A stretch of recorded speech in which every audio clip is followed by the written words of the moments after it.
Phase Zero, episode 37 starts right now. Welcome to the MCU program. I'm your host, Brandon Davis, joined today by Jenna Anderson. Hey, everybody. Aaron Perrine. What's going on, y'all?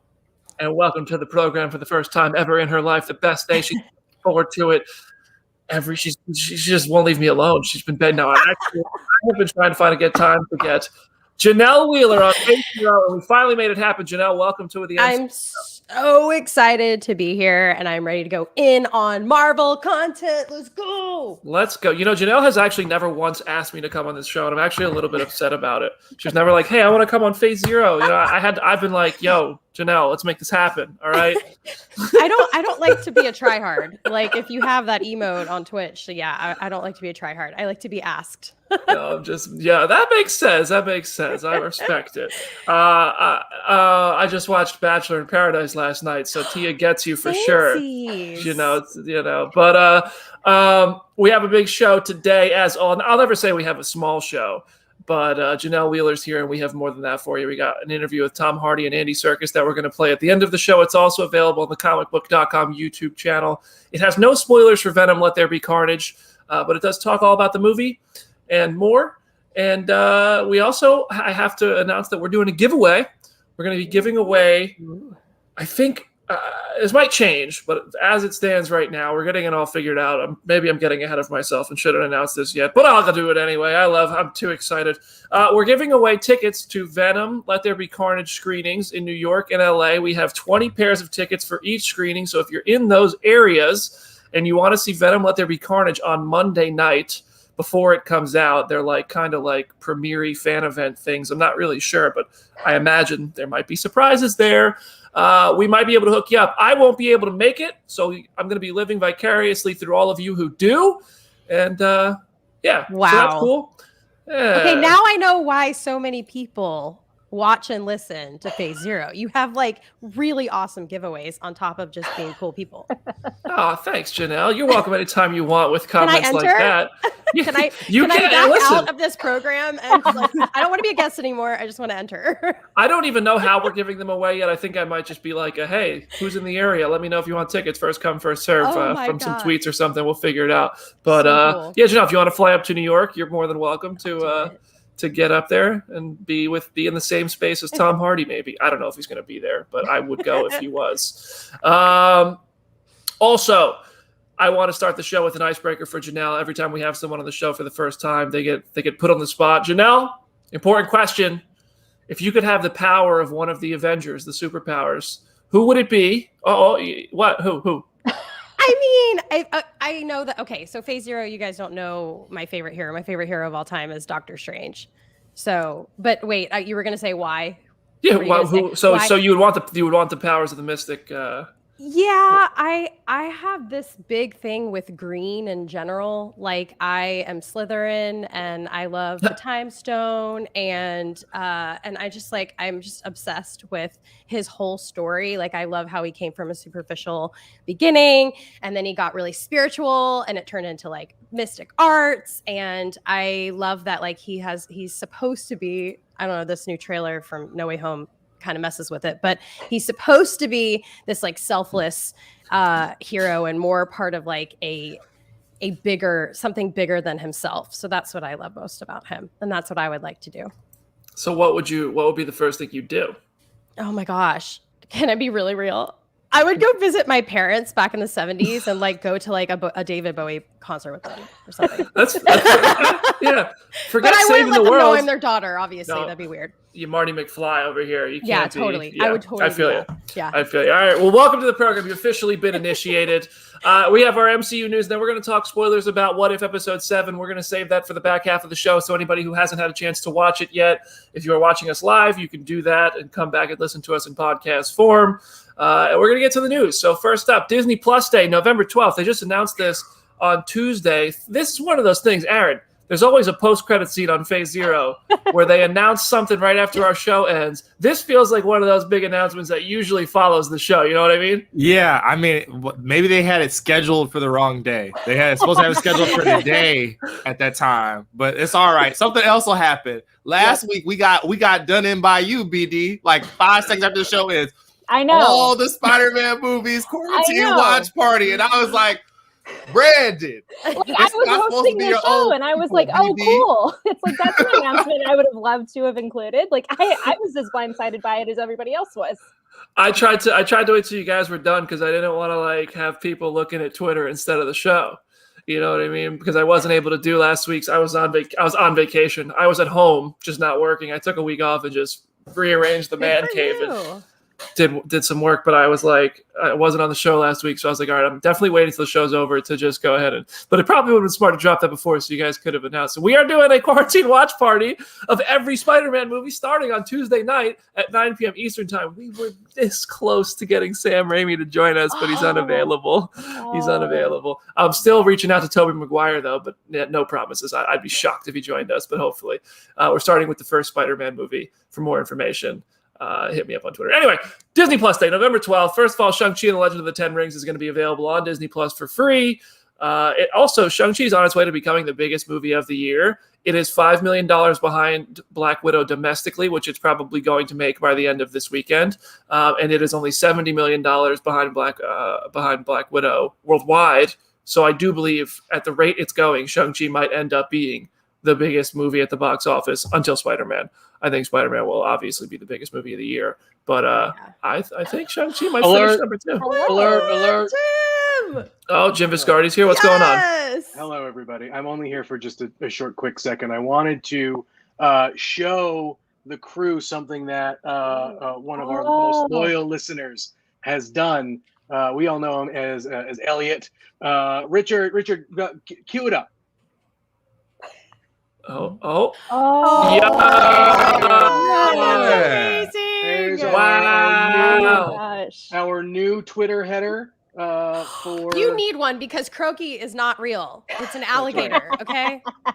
Sorry. Wow. Okay, so from left to right, if you're listening in podcast form, if you're watching this live, you see it. If you're listening in podcast form, we have Jamie as Scarlet Witch. I'm there as Nova. Jenna is Captain Marvel, and Aaron is Captain America, and that is some dope fan art. Thank you, Elliot. Wow, that is sick. I love the Phase Zero community.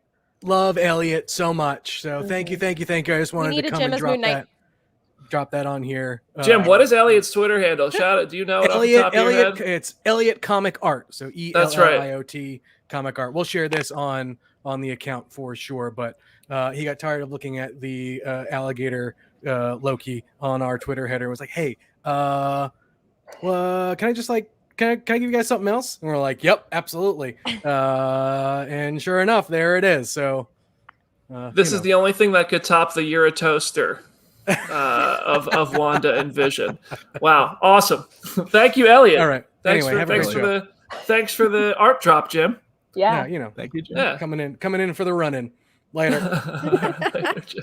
Get back to work. There will also be a Marvel special on November 12th, celebrating the Marvel Cinematic Universe on Disney Plus with an exciting look towards the future.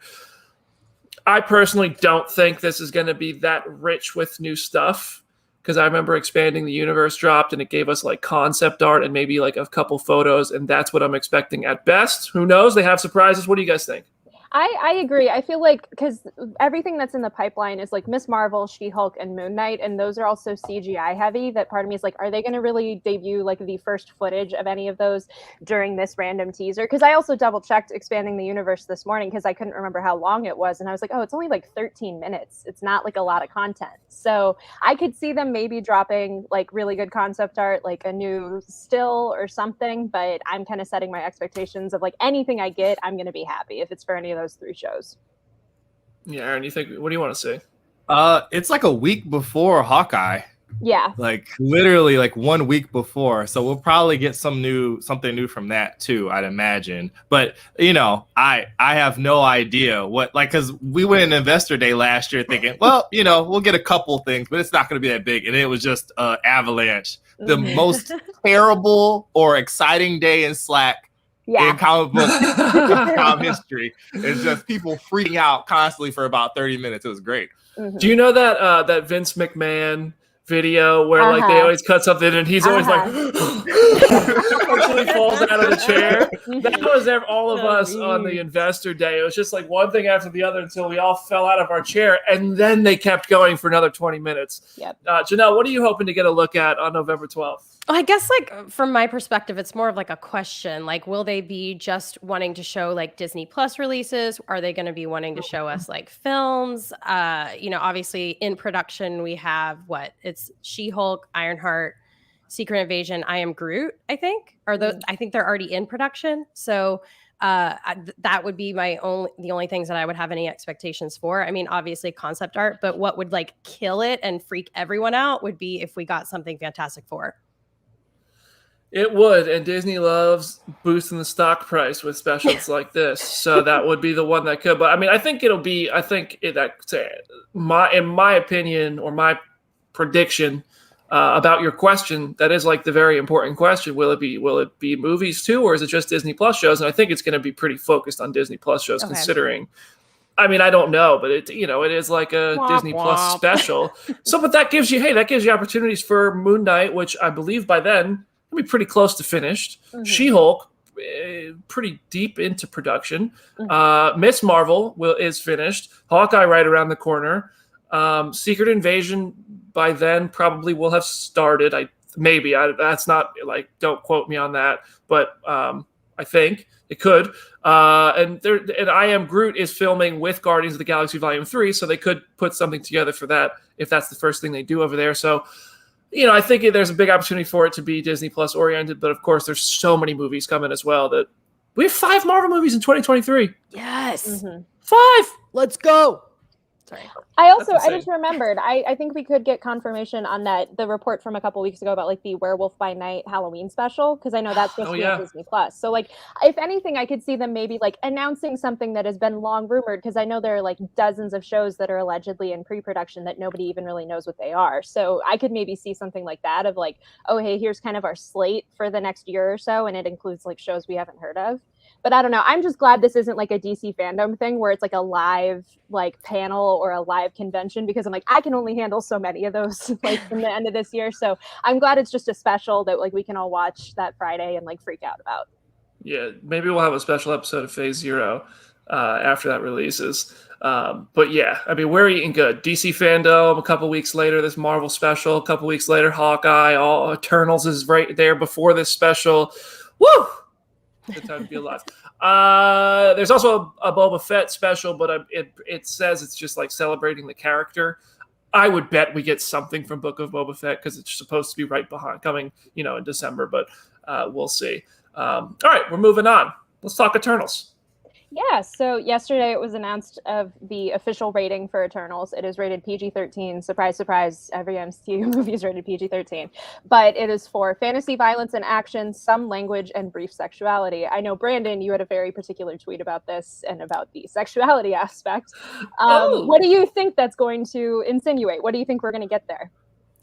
I mean, I saw a lot of people online were talking about how they think it's like, I don't know if this is based on a report or a rumor or something, but I saw a lot of responses. A very common response was that it's probably because there's a kiss with 2 men. And it's just like, if that's all it is, and that is the brief sexuality, then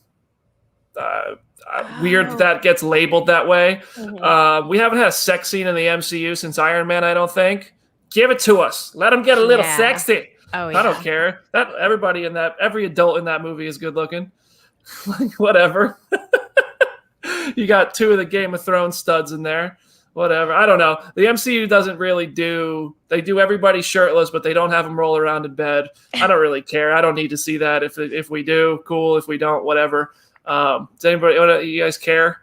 Butts. I wanted to see some butts. I did. There are some beautiful butts in this movie that we're not going to see any of them because it wasn't for nudity, unfortunately. No. Yeah, that is true when it says brief sexuality, but it doesn't say nudity. Mm-hmm. Yeah. Well, maybe it's just like that scene in Bad Teacher. I know exactly what you're talking about. That's fantastic. But yeah, whatever. PG-13. We're all shocked. All the Carnage fans are furious again. Mm-hmm. But Anyway. I heard that like they're not gonna do like any rated R except for Deadpool, which is kind of a bummer to me. Not to like go too far off topic, but I really wanted Blade to be rated R. That's what I was hoping for. Yeah, I've given up hope that Marvel Studios is going to make an R-rated movie. We're Walking Dead fans. Like, we want gore. Like, I want blood. It's going to be interesting. I was thinking about this, though, when I was reading about this on Twitter, and I was, like, joking about, Eternals is getting a little sexy, PG-13 sexy. But, like, the Marvel audience is also growing up. Mm-hmm. Like, you know, I started being a Marvel fan when I was, like, 14 or 15, whatever it was. When Iron Man came out so long ago, and then, or like a Marvel Cinematic Universe fan, and then, like, you know, I know you want to keep the kids involved, and I'm not saying go show like a bunch of like nudity and like don't go full the Suicide Squad and have like penises hanging out, but like that doesn't enhance the movie for me. But I think that they're not afraid to lean into some more adult stuff because the audience is getting older. So, you know, yeah, I am feeling old. That's a really good point. That's a really good point. Yeah. But then like, where do you draw the line for like making way for new generations of, you know, fans for the MCU? Right. It's kind of like a weird line. Janelle, you want to take us through some Guardians news? Oh yeah. Sorry guys. I was just really excited. I was very excited about the butt situation. Okay. So I'm pumped, you guys. I'm a huge Guardian of the Galaxy fan. It's my favorite movie in MCU. And so we have Guardians of the Galaxy Volume 3 script got a flood of tears. Quoted by Karen Gillan to Yahoo Movies. This is what she said. We read it in the same room together and then looked at each other and we were in a flood of tears. It is so emotional. And, you know, there's several things that go along with the story, but let's start with that. What do you guys think about the level of emotions in this film that's already being talked about? I'm already like so worried. Like I was worried when the Suicide Squad came out and when I saw that for the first time, because I was like, the amount that Gunn was able to like emotionally make me feel for these characters and like for certain people's deaths and certain like big action sequences, it's like getting that with Guardians and with how long he's been telling that story. It's like, oh, this is going to hurt. Like any of the emotion that he's bringing in this movie is going to feel so much stronger. I'm excited for it, but I'm also terrified at the same time. Oh, yeah. And we know she's dealing with so much trauma. Like she lost her father, but then also she's dealing with that, you know, she talks about the juxtaposition between, you know, losing her dad, but also like losing her abuser. So you're happy that your abuser is gone, but then it's also someone you love. And I feel like that's where we're going to like feel the emotion on her side. I think maybe. Mm-hmm.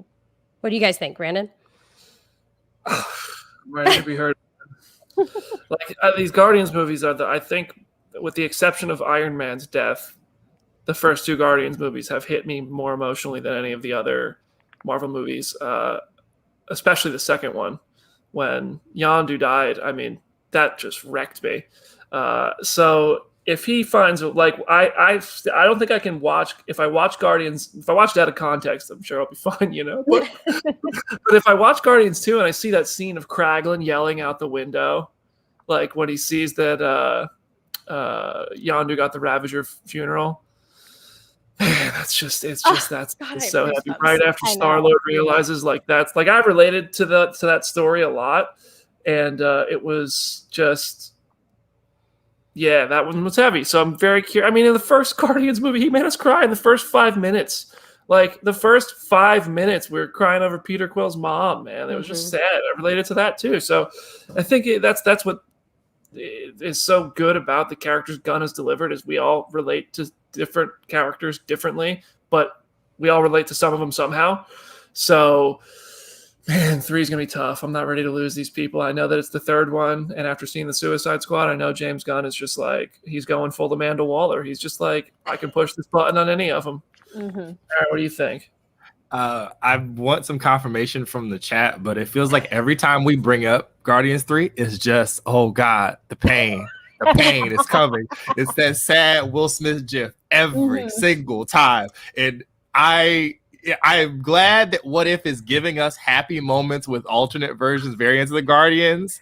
And I know that is all just a lie, because the next time we see them, it's going to be so sad. It's going to be a kick in the gut, multiple kicks in the gut. Because I think Brandon's right. There's a distinct possibility we might lose more than one of them, because he'll be like, absolutely. Everybody guesses, it's just going to be one. And he's going to be like, haha, Look at that. I'm pulling all your emotional strings like the puppets you are. Look at you, dance, I say. Cry. Your tears fuel me. So I'm not ready for it, but it's coming, whether we're ready for it or not. The Guardians have the worst fatality rate of every group in the MCU. And I was just about to bring up Groot. Like Groot, Gamora, Nebula have all already died at least once on screen. Like, I can't take it anymore. And Yondu. Yeah. And it's okay. Yondu lives. He's my dog, so we're good. And he's napping right next to me. I mean, like through all 3 Iron Man movies, how many nameable characters died? I mean, Obadiah Stane. Like, I'm sure there are others, but right now, off the top of my head, I'm trying to think of other characters that actually died. Did Aldrich Killian, we fell on the same fire that Pepper fell into, and we just kind of never saw him again. But Pepper survived, so I don't know. Was Aldrich? I don't know. I don't remember what happened to him. Maybe I need, but like, did Whiplash die? I don't think so. I don't think so. Like, Guardian just kills everybody, and all the other movies are like, well, we just punched him really hard, so it's all resolved. Anyway, one place characters die is Netflix, and they don't. So, oh my god! So I mean, it's true. Perfect segue. Yeah.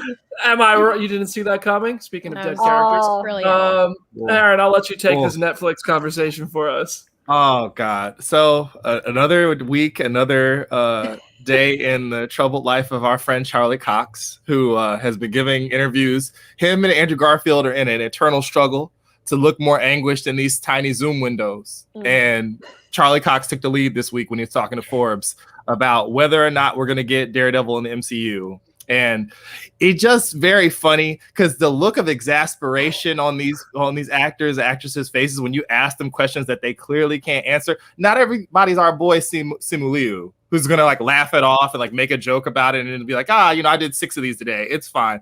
Charlie Cox really looked like he was like, I'm done with this. Please, y'all. Please, for me, I'm so wonderful. Look at me. And he is a charming man. He's talked to our Adam Barnhart here, but he's like, my answer is no comment. I don't know what's going to happen. I genuinely don't know if there's a chance of that happening in the future. I don't want to say something that could potentially jeopardize those chances. The people high up at Marvel, maybe they see this stuff, or they hear what I say, or blah, blah, blah. Maybe that influences it. He's like, I don't know. So everyone's going to keep asking him probably about Spider-Man No Way Home. And he's not going to give us any answers. And Feige's going to have, the hand on the sniper rifle, ready to pounce, ready to go. BD's wonderful, wonderful meme that is spread. Boss Logic did a Photoshop last night of Kevin Feige as the Punisher. You go find it on the internet. It's funny as all get out. What do you guys think about poor Charlie Cox and his, rolling the boulder up the hill every day that he's doing? I agree with what Jim said last week, which is like, I'm excited for this movie to come out, both to see it and also for like Andrew Garfield and now Charlie Cox to just be free from this pain, because it's like these poor men have to be asked in every single, it's like, you were so screwed over if you're allegedly in a Marvel thing and you have another movie or TV show coming out before that Marvel thing, because this is just all you're being asked about. Like, I know Andrew Garfield has started bringing it up in other interviews. Like, he started denying it before people can even ask him. And it's like, I just feel so bad. Smart. Like, I get why Charlie Cox is exasperated, because like, especially given the way the Netflix verse ended, it's like, we know he's most likely in this movie in some capacity, but it's just like having to be asked that at every single turn. I can totally get why that would be frustrating. My man stopped wearing short sleeve shirts, so y'all would leave him alone about his forearms. Yep.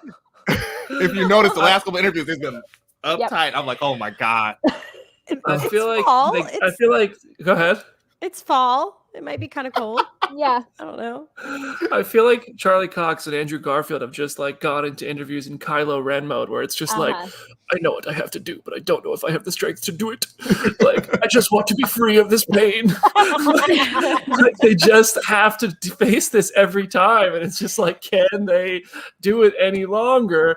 And we all know, like, come on, we know. And I know everybody's going to be real upset, especially me and everybody else who has said it. But like, come on, they're there. So we'll see. We'll see on December 17th who comes out on the right side of that. And I mean, we all want Daredevil back. Like, we all want Charlie Cox back. I want to see John Bernthal back. Just before today's show, I saw another article on Forbes that Charlie Cox said if they're going to do Punisher, they should do it with John Bernthal. I support that. Just another reason to support Charlie Cox returning because he's got his people's backs. I don't know if he's going to bring that energy for Finn Jones and everybody else who, people are a little more on the fence about continuing their stories. But there's parts of that Netflix that is just too good to give away. You know what I mean? Mm-hmm. Yeah. All right. I don't envy them. I don't envy them. He just sounds terrified. Like, I mean, that quote sounds terrified to me. Like, really scared. Like, he's just like, I have a family. Please stop. Like, Kevin will kill them. And also, I see the conversation online is like, stop asking people about Marvel. And it's like, all right, well, listen, if Film Twitter wants to start clicking on stuff that's not Marvel, like, we all have bills. I understand, like, the Denis Villeneuve situation. Like, I get, like, he's being asked about Marvel when he's not even involved with Marvel. That's a different thing. I interviewed Denis. He was a pleasant interview. I don't think I asked him anything about Marvel, but, like, if you get him, like, and I know that everybody's like, they're not going to slip and tell you. One time I asked Aaron Sorkin at CinemaCon because he wrote, I think it was Molly's Game. I was like, yeah, would you ever write a superhero movie? He's like, yeah, I met with DC recently. That's huge news. He didn't end up doing anything, but it was a huge story. So, like, that's why you have to ask that question because it takes 20 seconds out of your 4 minutes, and it's like gambling. Like, that's what. One thing, if you're Comicbook.com, you're allowed to ask those questions. If you're Forbes, come on, ask him about money, ask him about investing or something. Like, I was surprised. We are allowed to ask these questions. I was surprised to see that come from Forbes, to see that Charlie Cox. But also, like, that just goes to show even Forbes recognizes that Marvel transcends. Like, people are going to be frustrated with it, but the fact is, Marvel transcends like the rest of this media. So no matter what Charlie Cox is producing, unless he's in the new Lord of the Rings or Star Wars or Batman movie, like, the fact is, if you get him to say literally anything Marvel, if he burps the word Marvel, it's going to get more clicks.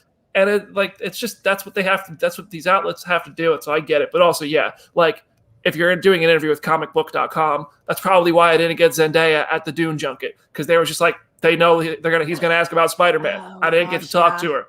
So I respect it. Anyway, all right.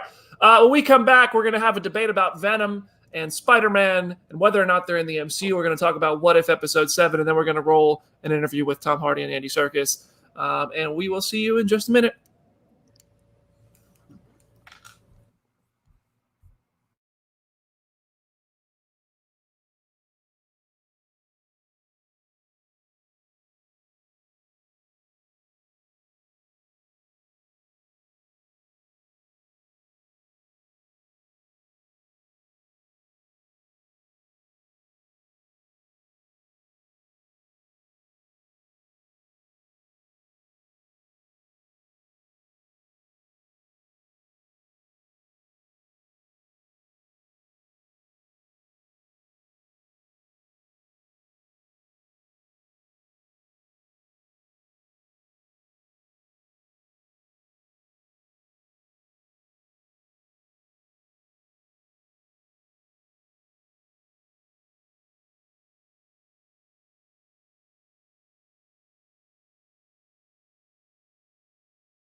Welcome back to Phase Zero, episode 37. It's getting hot right now because we're about to debate something that has been debated on Janelle's show, Comic Book Nation, before, but I don't think we've had this conversation on Phase Zero yet, but if we have, there are 36 other episodes, and I forget some of that stuff, okay?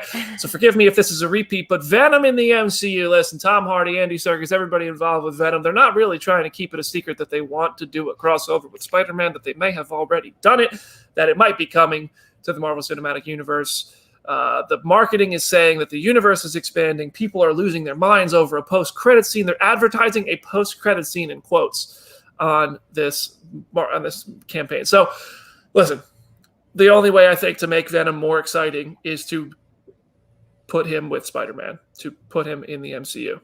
I have said on Comic Book Nation before, I know Kofi Outlaw will come at me for repeating this, but the first Venom movie was not made by Marvel Studios. It showed no indication of being a part of the MCU, and until I see a sign that Tom Holland or somebody else or some story from the MCU is a part of Venom. I just assume it's not. I assume it's the same thing as the X-Men movies where a different studio made it, and that's it. And I think Sony likes to kind of play fast and loose with that and leave the door open. But I need to know, did Eddie Brock get snapped out of existence? Did his ex-girlfriend? Did the symbiote? Do you guys think, like, could Venom be in the MCU? Aaron, you're at the top. You get to start us off. Do you want it? Could it happen? At first, I probably wasn't really angling for it, but I'm willing to hear them out. I'm willing to see. I do agree with you that it was absolutely engineered. You can see it from all the interviews, the way they talked about it, that this could function without Tom Holland, and it made a wild amount of money. So there's not like they're going to recast Venom or do something different. They have basically routed their way into, if we're going to get Venom in the MCU, this is how it's going to happen. And once you say that, I'm like, well, I guess we'll just see what they do. I mean, I'm going to see the second one now because they've said that the post-credit scene is such a big deal that freaking Tom Hardy is, swearing people to secrecy and telling Brandon Davis that, when can I eat the Spider-Man in an interview? I want to know. I want to see now. So they got me. I'm a sucker. That they already did. Works. Mission accomplished. That's all you had to do is say, oh, it actually matters. Oh, it matters. Oh, okay. All right. Let's see what we got. Well, Aaron, if you feel like going to New York or LA, I know a guy who's got Janelle, what do you think? Should Venom be in the MCU? Oh, gosh. Okay, so if you know me and if you don't, guess what? My motto is more content. That's kind of what I'm known for. So, yes, more content, more of everything, more of Venom in the MCU. Bring it on. I want it. I can go really deep dive here because I really like Venom. I remember Venom from like my childhood, like the toys and stuff. I used to play with my cousin. Anyways, good stuff. I think that we all established that, during Loki, that time is happening at the same time. Like everything in a timeline is happening at the same time. So when it breaks, which obviously could happen, it could have been broken by Tom Holland and Strange in the movie, but I think that the only reason why Strange would even do this crazy spell to begin with would be to maybe fix something that's already broken, and maybe the multiverse is already broken, and he's like, okay, I'll take a risk and do this, which explains every Easter egg, every like inconsistency in any broken story in any movie or anything ever. So they can literally explain anything away that they want, knowing that all time moves, like everything's happening at the same time. It's so easy. They could literally just be like, oh yeah, well, the reason why you saw this guy in that movie and you didn't see this happen in that one is because everything was broken anyways. So could happen. I would love to see it. I'd be pumped. I need it. I agree with Aaron. I liked the first Venom, but going into it, I literally had to like drag my boyfriend into the theater. He was like, you cannot force me to go see this movie opening weekend, and I still forced him. But now it's like after all of the rumors and speculation of the past week, he's like, oh crap, now I'm like invested and we need to go see this opening weekend. I think, because I was thinking about this the other day, I feel like the only logical way to get more like bigger and crazier from a Spider-Man fan perspective, like the only way to up No Way Home is to do Spider-Man versus Venom. So it's like if he is in the MCU and we do get some sort of crossover between the two of them, that just feels like something that is going to be wish fulfillment for like generations of nerds. So it's like I can obviously see Feige wanting to take that possibility if they have the opportunity to do so. Jenna. Team Jenna. What? But which Spider-Man versus Venom, Jenna? Which all Spider-Man? of them. Yes. Which Spider-Man versus Venom? What do we get? What are we doing? Yes. We bringing them back so they all can make fight. the argument for all three, honestly. Like whichever combination, just make it work. I don't know. So if I had to give you the offer of either Tom Holland versus Tom Hardy, but no Tobey Maguire and Andrew Garfield, or Tobey Maguire and Andrew Garfield, but no Tom Hardy Venom, which one are you picking? Ooh. See, I don't know. Like, part of me wants to just see the three Spider-Man crossover and then we get to Venom. So I don't know. Yeah. I want those three Spider-Man. I'm not going to lie. Yeah. I personally, so look, if you look at like Morbius is in this same, like, we don't know yet state where it's like they're playing fast and loose. They're trying to draw connections because they have like Spider-Man Murderer and Michael Keaton as Adrian Toomes / Vulture. So the sixth member of the Sinister Six is still not known, and Morbius comes out after No Way Home, so it's not Morbius. What if Venom thinks that Peter Parker is a murderer too, and he temporarily wants to take him down? Because he's not going to actually eat the Spider-Man. But listen, I think that Tom Hardy's Eddie Brock / Venom is such a great. I love them. I think that dynamic is fantastic. Tom's commitment to that role and the insanity that comes with it is just it's awesome. And I think that they would be such a great addition to the MCU. I think that the Venom movies would benefit from just the storytelling type of things that we see in Marvel. So under Kevin Feige, and the stories that come from the interconnected universe that we didn't get in the first Venom, which love it or hate it, that story just felt kind of dated. And so I think if they get a good team in there, that Venom could, Tom Hardy as Venom could be something really special, and seeing him, join the Sinister Six to track down Mysterio's murderer or something could be really cool. But then again, maybe the post-credit scene is like just a portal opening. Tobey Maguire steps through. Who knows? I do have to say, now I want to read like a dozen different fanfic about like Venom and the Snap, because I'm like, I've never thought about that before until you said that at the beginning of this. And now I'm like, oh, how would that work if like one of them got snapped and the other one didn't? Like, that is kind of interesting. Yeah, what happened? Yeah, exactly. Like, what happens if Eddie gets snapped, but the symbiote doesn't? Like, do they just go together? Yeah. All right. Let's talk about What If Episode 7. Sound off in the comments. Can they be snapped apart? We're going to talk about What If Episode 7. Full spoilers if you have not seen the episode yet. So this is your warning, and that's your window. We're going to go around reactions. Spoilers are fair game at this point. Aaron, you're at the top again. You get to start us off with the reaction to this episode. Party Thor. So we all had joked around that What If had become What If we just kill everybody for about maybe 4 or 5 weeks straight. And now we get a little palate cleanser with them unchaining Chris Hemsworth to just be like a giant golden retriever for 45 minutes. And it was a lot of fun. I thought it was really fun. I'm sad that Jamie is not here. I know. Because there's so much Darcy. There's so much Darcy for her to talk about. And that seems like a crime. Also, Carol, randomly, I did not think we were going to see her again before the finale. So it was cool to see that. It's like it was so different until the literal last second, which really does feel like the last second from the Killmonger episode, that I'm like, I wonder how this is gonna fit in. I'm very confused now. I'm even more confused about like how all this is gonna mix together from like just the ending. But I enjoyed it. A little upbeatness never hurt anybody after all the sadness that happened the last couple weeks.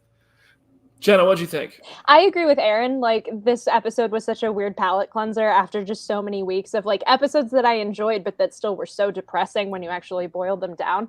I don't necessarily think this was like the best written episode. Like, I think there were certainly better ones, but I think this was just fun in a way that the show kind of needed. I almost would rather see a version of this season where the episodes are a little more like there's a little more variety of which episodes come out when, because having this one be the second to last one of the season and having it be so tonally different from all of the more depressing episodes that we've gotten was kind of like, oh, this is really weird, and a weird tonal shift. But like, I liked the Thor aspects. I liked a lot of the characters that were involved. I really didn't know I needed to see Carol and Thor interact together, like kind of mixing the more fantastical cosmic and the more Carol Danvers sort of cosmic parts of the MCU was very, very cool to see. So it had enough that I liked that I was able to kind of gloss over the like plot and the jarring aspect of it. Janelle? Yeah. I love this show. Let me just say, I also just realized I have a carrot over here. That's great. That's my dog's. Sorry. I love this show. Like, I can't believe it. I'm not into anime. I don't really watch animated shows in general. So for me, this show has been super refreshing and very exciting. I love seeing so many new characters and our favorite characters back that I've missed a lot. Yondu. So this, for me, I needed it. Like, I had a rough week and I was like, oh God, between like the Doctor Strange episode and Zombie, like I had a lot of emotions in these. This was so like chill, kick back, relax, enjoy yourself. It's like watching Ted Lasso. Like it's like a feel good episode, and I'm okay with that. Like I like that. Jim in the comments says like this episode has so many cringy moments. I didn't recognize any of them. I liked it. I really I enjoyed all of the cringe and all of the humor and the golden retriever, and it was just a good vibe. My favorite part was seeing Loki and like what he could have become, like this just mentally stable, like really like fun dude with power, but not in an evil way. Like that was alone like a huge moment for me as a big Loki fan, to see him like what he could have been. And that was very rewarding for me. And then of course the end, which I know we're going to get into, was awesome. Like it's just really cool. Also, like Watcher is I have so many theories on what's going to happen coming up, but like the Watcher is just like, he's like in our faces at this point. Like he started so blurry in the background. Now he's like spitting on us when he talks. I'm glad you guys liked this episode, because I didn't. I just like, I mean, yeah, there's room for levity and joy in the world, but I just like the humor didn't land for me. And I just thought it was like, it felt like the most childish episode yet, which like I get it. It's animated. It's made for the childish audience probably, I guess, and adults as well, because you guys enjoyed it. But I don't know. It just I didn't connect with it. I really enjoyed seeing Carol and Thor fight. I'm really nervous about a character as powerful as Carol existing in the MCU, just because like it's the same Superman problem. Like, you know, how do you, like, if there's so few weaknesses, how is it gonna, like, if there's a character that strong and that basically impermeable, or whatever the word is, that can't be hurt or can't be taken down with ease, why doesn't she just solve everything? And like, there's other planets that need help, isn't going to solve that problem every time. But I'm interested to see what they do. I mean, I'm a big Captain Marvel fan of the character overall. But I just thought like the humor didn't land for me. The only thing I enjoyed was their fight. I thought it was just kind of a silly episode, and these cliffhangers are starting to add up. And it's like, do they mean anything? Like, I get this is What If, and that's the whole point of What If, but that doesn't mean I'm going to enjoy it all. The first episode was my least favorite episode. This one is number 2. I really enjoyed the Strange episode. I really enjoyed the Zombies episode. I really enjoyed I enjoyed the Killmonger episode. And there was one more. Oh, I really enjoyed Hank Pym killing the Avengers too. But but this one, I don't know, it just didn't do it for me. More content. I loved it. Sorry. It's so good. Yeah. I mean, listen, this is, if we all enjoyed it, then this panel would suck. So it's good that we have opposing perspectives. Also, the one thing I did appreciate, though, is the fact that Thor looked at an iPad the same way all of us would look at the newspapers from Harry Potter. Mm-hmm. Like, he was just like, this is magic. And we would do the same thing. There was also, Jane said that he took down the Alpha Star Icarus. And obviously, Lil Icky. Eternals reference, you know what I mean? Janelle, Lil Icky is the son of Icarus, who flew too close to the sun. R.I.P. We don't know if Lil Icky is coming to the MCU, but he perished in the comics. Who knows? He got marinated in the atmosphere. I'm literally reading Eternals right now, and it has been a struggle. You don't like the Eternals comics? I'm starting at the very, very beginning. So it's early on where like humor doesn't exist. Like everything is very literal and just wordy. A journalist in a tomb. Yes, it's been difficult, but I'm doing it. I'm in for the long haul with Eternals because they're totally up my alley. So I feel it. Yeah. All right. Well, yeah. I'll let you guys take some of this conversation over, because I just don't have too much to say about this. Like, I honestly just kind of watched it and I was like, well, that was an episode. So if you guys have anything you want, any theory, I do want to talk about the end of the episode. Yeah. But if there's anything you want to talk about before that, please take it away.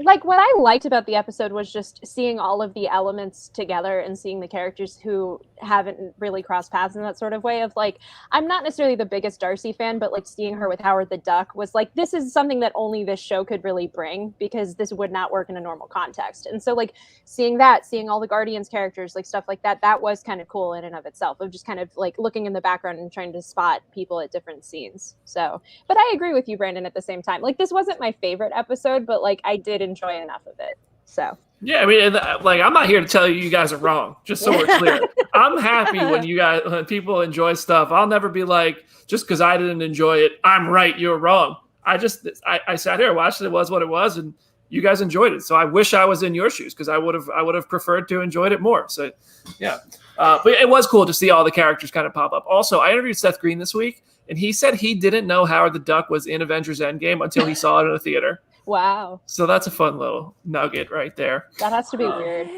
Yeah. Yeah. When Captain Marvel said, start at the corners and clean your way outward. It's a sphere. Is she a flat earther? It's a sphere. I think she just meant it metaphorically. Yeah, what does that metaphor mean? I don't know. You ever seen the movie Smart House? No.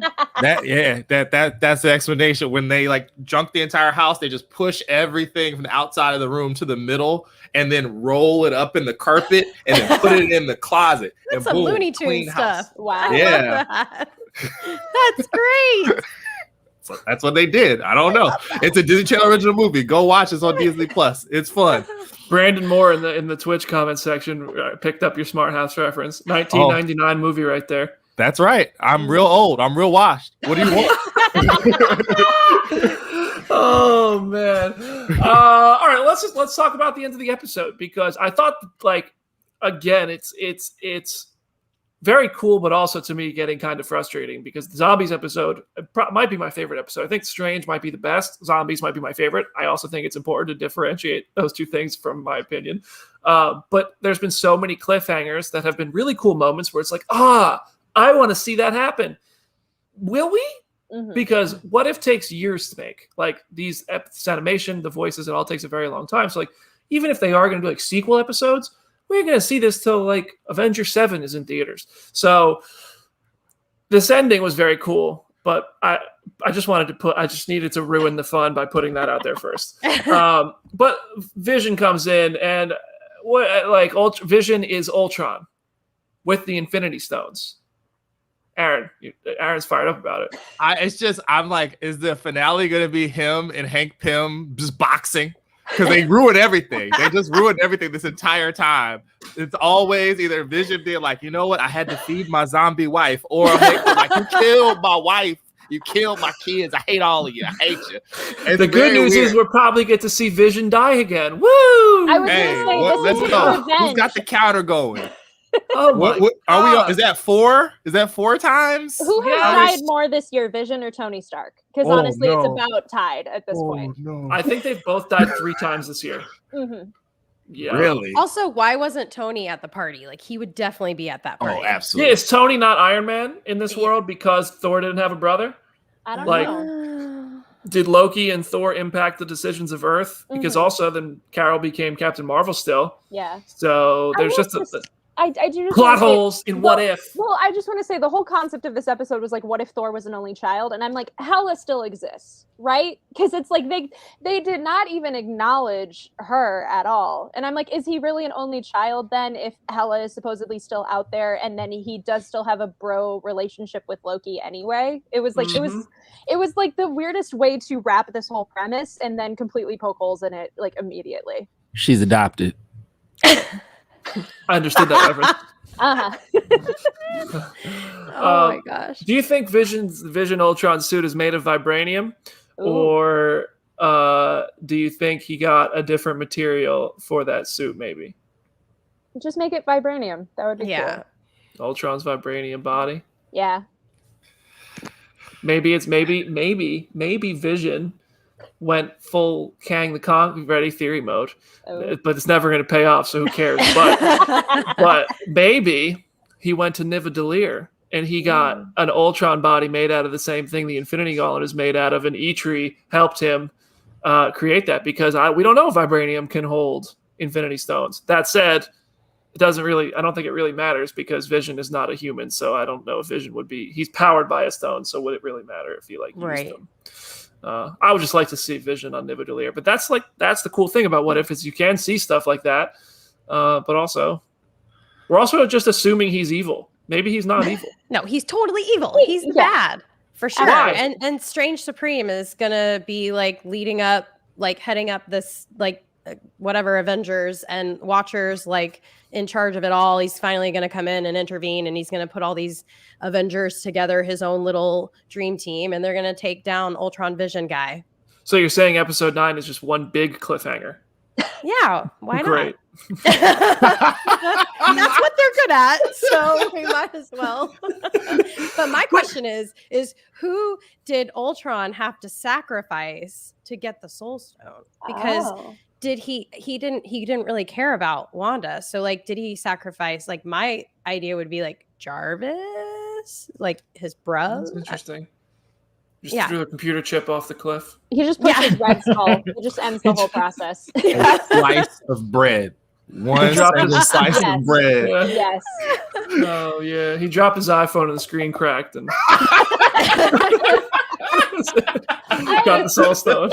There was a lot of throwing like iPhones and shattering phones in this episode, and like between that and the laptop in Shang-Chi, I'm just like, this is a bad month if you're like precious about your technology. Like I'm still hurting for that girl who's writing her thesis on the bus in Shang-Chi, and it just all gets like that still just brings me pain every time I think about it. Poor girl. Well, so overall, we have a 3-against-1 argument here on the What If episode, which is fine, which is fair. Comments are pretty split as well. So go ahead and share your thoughts in the comments. I encourage everybody to rate this episode out of 10 in the comment section. That can only lead to good conversations. And if you want to talk more about it, we can do that on Twitter. You can find me at Brandon Davis BD. Jenna? At Hey, it's Jenna Lynn. Janelle?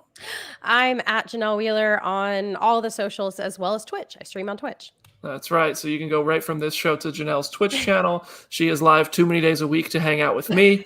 And Aaron, where can we find you? At Summit Lake Hornet. Come bug me about whatever drops in 5 seconds after we get off there. Exactly. Yo, listen, Janelle lives close to me. Me and Janelle live close to each other. Neighbors. I'm like, can I borrow some sugar? Yeah. I am a neighbor. Listen, I put up a projector in the yard. I have movie nights and stuff, and I'm like, yeah, Janelle, we're watching like Dune 3 months early. You want to come over? She's like, I'm streaming. I can't make it. I'm just kidding. No, I respect Janelle's hustle. Janelle has been at it for years on Twitch, and I encourage everybody who's watching to go support her because her Twitch streams are super fun, and that is not an easy grind. So keep it up. Yeah. And also join her on our other Comicbook.com podcast, Comic Book Nation, which records every Friday. And it moves when we have bonus episodes. I'm so sorry, Kofi. All right. And we are ending the show there. We are going to run right now an interview with Tom Hardy and Venom Let There Be Carnage director Andy Serkis to close us out. We won't be back, so feel free to enjoy this interview or watch it on YouTube. And please share our show, follow the Comicbook.com YouTube channel, and follow us all on social media. Go to Comicbook.com, as Chris Killian would say, for the best geek news. See y'all later. Brandon Davis, Comicbook.com. Andy, Tom, absolute pleasure to speak with you both. Thanks for taking the time. Thank you. Of course. Listen, I want to start with a technical question because I find it so interesting that Tom does the recordings of Venom's voice to have the interactions. Now, when you have Carnage and Venom interacting on set, does anybody else get to hear them? How do you guys pull that off? Yeah, I mean, it was imperative that we could have both, so we knew the timings, that we knew how to frame, we knew all the other actors had cues to work off. So with both, Tom was recording Venom and then Woody did Carnage. So that we had the real voices there to bounce off.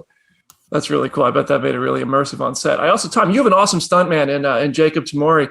And I also noticed that Venom has a stuntman in Adam Basil, and I'd love to hear what kind of do Jacob and Adam ever share the set? Like, what does Venom stuntman have to get into? I can handle Jakey. Go for it. I can handle Jakey. Yeah, you handle Jakey. Like literally to the left. He's not just a stunt man. I mean, which he is, and well on the way to coordinating, and he's a serious lad. But he's also a great mimic, and I've worked with him now since Fury Road on multiple projects. I've dropped him in at the deep end and made him act in the Cray Twins with the Legend Brothers, the Legend film. And he's stepped up to the plate as an actor as well as having to do, plant his face into whatever heavy object he's got to do, and So he literally does anything that's going to possibly cause death or harm, right? At any point. So he kind of takes over at that point where the insurance waiver goes, no, Tom, or I, legitimately say, oh, I'm a little bit scared. Over to you, Jakey. And he's like, thanks, Tom. And off he goes. But he's right on the shoulder, and he will deal with anything with mainly Eddie Brock, right? So whether it's depending on what the skill set is, we might have a motorbike Eddie, because that's a specific skill set. Like we might have to have someone who parachute, or we might have to, there's a skill set. So, but Jakey's like the go-to, looks like me, option for anything that's really dangerous, so I can sort of stay safe. Really. And Adam was, came in, and when we did some early sort of movement tests, we did some using motion capture just to get a sense of how Venom was going to move. And the whole weight of him wanted to feel like, as they did in the first movie, it's sort of like a quarterback, really heavy set, as opposed to Carnage, who was more fluid and used tendrils in different ways and so on and so forth. But so we had Adam on set, being a sort of physical version, but he also had to wear a very, very heavy Venom head, because Venom's 7'9", and so he had to move, and we could then frame up on the photorealistic Venom head as well. So he really got into it. Actually, he was fantastic, and so he would do.